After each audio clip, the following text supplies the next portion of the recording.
What if everything you've been told about muscle loss after menopause is wrong?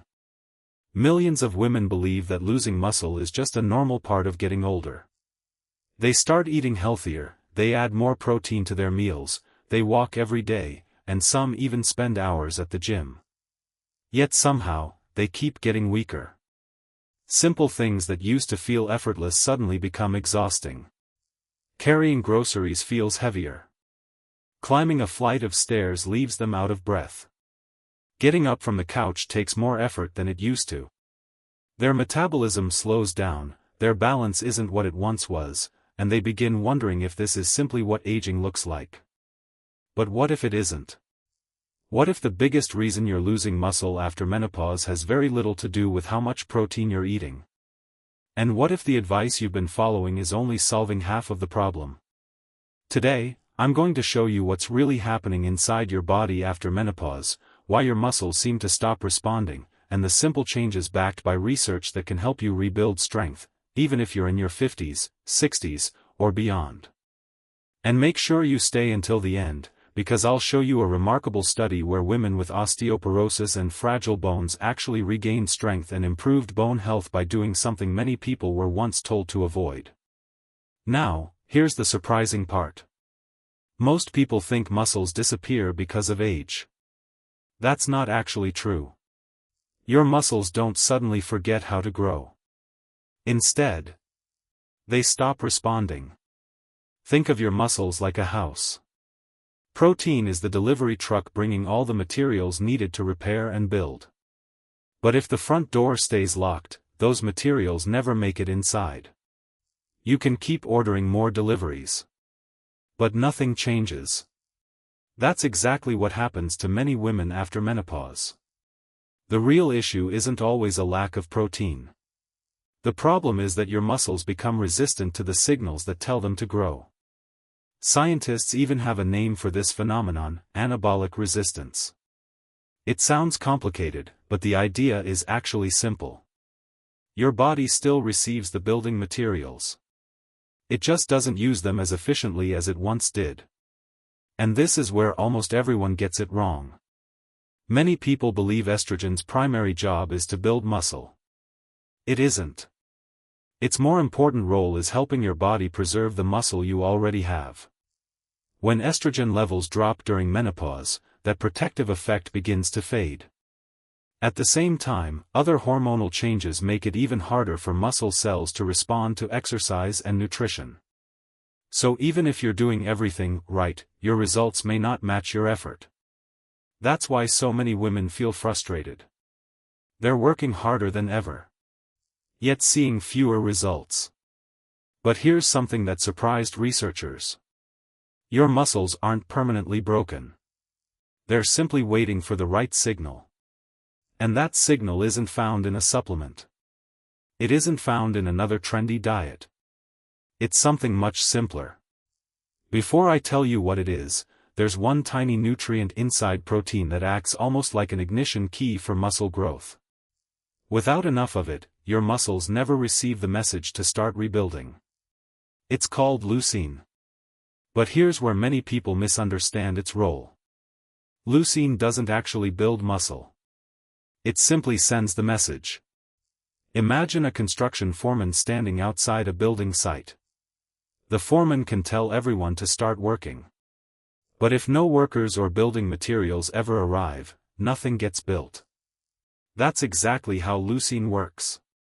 It flips the switch. But the rest of the protein provides the raw materials needed to repair and strengthen muscle tissue. As we age, especially after menopause, our muscles become less sensitive to this signal. That means the amount of protein that worked in your 30s or 40s may no longer be enough to stimulate muscle growth today. But even getting enough leucine isn't the complete answer. Because there's another step that almost every woman overlooks. And without it, even the highest quality protein in the world won't do much. That missing piece is movement. Not just any movement. The right kind of movement. Most people think exercise simply burns calories or strengthens muscles. In reality, it does something much more important. It unlocks the door. Remember that locked house? Exercise is the key that opens the front door, allowing the protein you've eaten to finally enter the muscle cell and begin repairing the damage. Without that key, the delivery truck stays outside. No matter how much protein you eat. And this is exactly what researchers decided to test. Could women who had already lost significant muscle after menopause actually rebuild it? The answer shocked them. Researchers enrolled a group of postmenopausal women, many of them around 65 years old. These weren't elite athletes or lifelong weightlifters. They were exactly the women you'd expect to struggle with muscle loss and thinning bones. Many had osteopenia or osteoporosis, and for years they'd been told to be careful, avoid heavy lifting, and stick to light exercise. But instead of telling these women to avoid resistance training, the researchers did the opposite. They introduced a carefully supervised strength training program using relatively heavy weights, about 85% of each woman's maximum effort, for just 2 sessions per week. At first, that sounds risky. Heavy weights? For women with fragile bones? Most people would assume that's a recipe for injury. But the results completely challenged that belief. After only a few months, these women didn't just maintain their muscle, they gained it. Their strength improved significantly. Even more surprising, many also improved their bone density. In other words, the very thing they had been told to avoid became one of the most powerful tools for rebuilding their bodies when done correctly under proper supervision. That changes the conversation completely. Because it tells us something incredibly important. Your muscles are not broken. They're waiting for a reason to grow again. And that's encouraging, because it means you're not fighting against your age, you're working with your body's biology.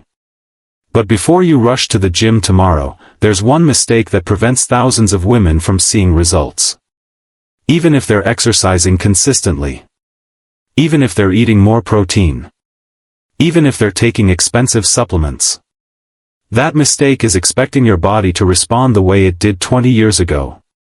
After menopause, your muscles become less sensitive to the signals that trigger growth.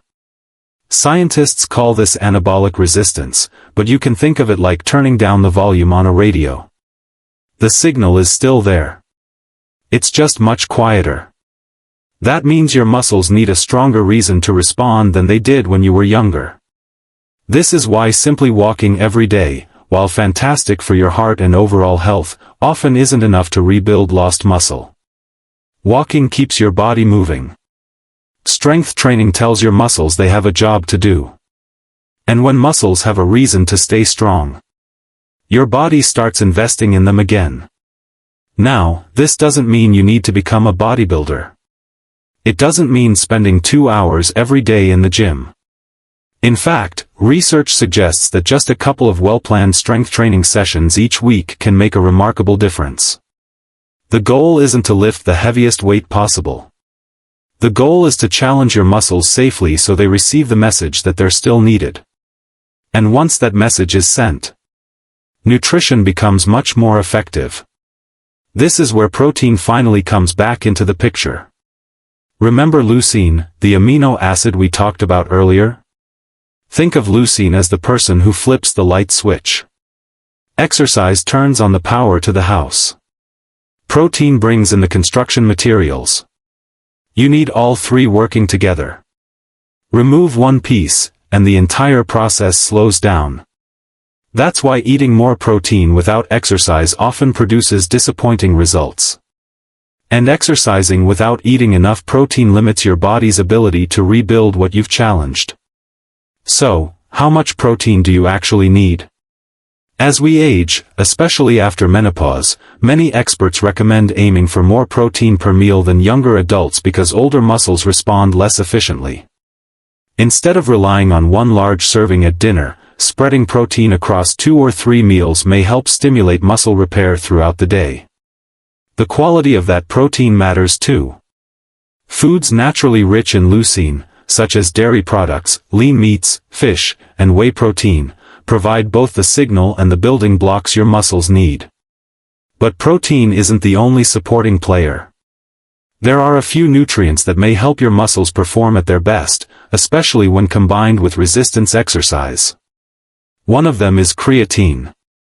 Another is vitamin D, particularly if you're deficient. Omega-3 fatty acids have also been studied for their role in supporting muscle health. And magnesium plays an important role in the energy production your muscles rely on every time they contract. Notice the pattern? None of these nutrients are magic on their own. They work best when your muscles are being challenged regularly. That's the real secret. You're not trying to force your muscles to grow. You're giving your body every reason to rebuild them. And perhaps the most encouraging discovery of all is this. It's not too late. Researchers have compared older adults who started exercising later in life with lifelong active individuals, and while starting earlier is always beneficial, meaningful improvements in strength and muscle are still possible after menopause with consistent training and proper nutrition. So if you've been telling yourself, "I missed my chance. I'm just getting older. Nothing works anymore," I want you to remember this. Your muscles haven't forgotten how to grow. They've simply become harder to convince. Give them the right signals. Challenge them with strength training. Feed them enough high-quality protein. Stay consistent. Because every workout, every nutritious meal, and every healthy choice is another message telling your body, these muscles are still needed. And when your body receives that message consistently, it has an incredible ability to adapt. The best time to start may have been years ago. But the second best time is today. Your future strength, independence, balance, and quality of life are built by the choices you make now. So don't wait for weakness to become your new normal. Start giving your muscles a reason to grow again.